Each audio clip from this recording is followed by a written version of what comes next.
तर सर्वच या 36 ते 48 लाख शेतकऱ्याला कितीची कर्जमाफी मिळणार? 2 लाख रुपयाची। मग तुम्हाला 50,000 रुपयाची कर्जमाफी पाहिजे का 2 लाख रुपयाची कर्जमाफी पाहिजे हे तुम्ही मला सांगा।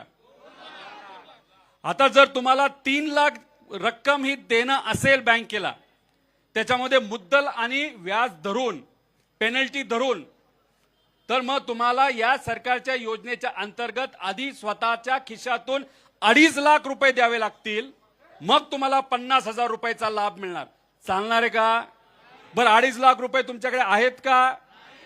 मग आज जर तुमच्याकडे पैसे नसतील, कारण का अवकाळी पावसामुळे तुमचं नुकसान झालंय, तुम्हाला तुमच्या भावाला भाव मिळालेला नाही उत्पादनाचा, कांद्याची काय परिस्थिती हे तुम्हाला माहिती, गेल्या 10 वर्षात कपाशीला भाव नाही, सोयाबीनला भाव नाही, कांद्याला भाव नाही, खताचे भाव वाढलेत का नाही वाढले? आता तुम्ही मला सांगा, सरकार आपल्याला काय सांगता, येत्या काळामध्ये पाऊस होणार आहे का हो? अल निनो आल्यामुळे या वर्षात जर पाऊस होणार नसेल तर येणारं एकही पीक तुमच्या हातामध्ये येणार आहे का? मग तुमचं घर चालणार आहे का? मग कसं चालणार तुमचं घर?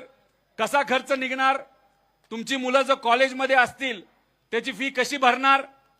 मग ह्या सगळ्या अडचणीवर मात करायची असेल तर सरकारला आपण जी विनंती करत आहोत की 2019च्या कर्जमाफीला, या कर्जमाफीला तुम्ही जे जोडलेलं आहे ती अट पूर्णपणे काढण्यात यावी, ही आपली पहिली मागणी। ही योग्य आहे का नाही आहे? मग आज आणि पुढचे काही दिवस मी असेल, माझ्याबरोबर इथं काही लोक अन्नदात्यासाठी अन्न त्याग करणार आहेत। तर हे आंदोलन एका दोघासाठी नाही।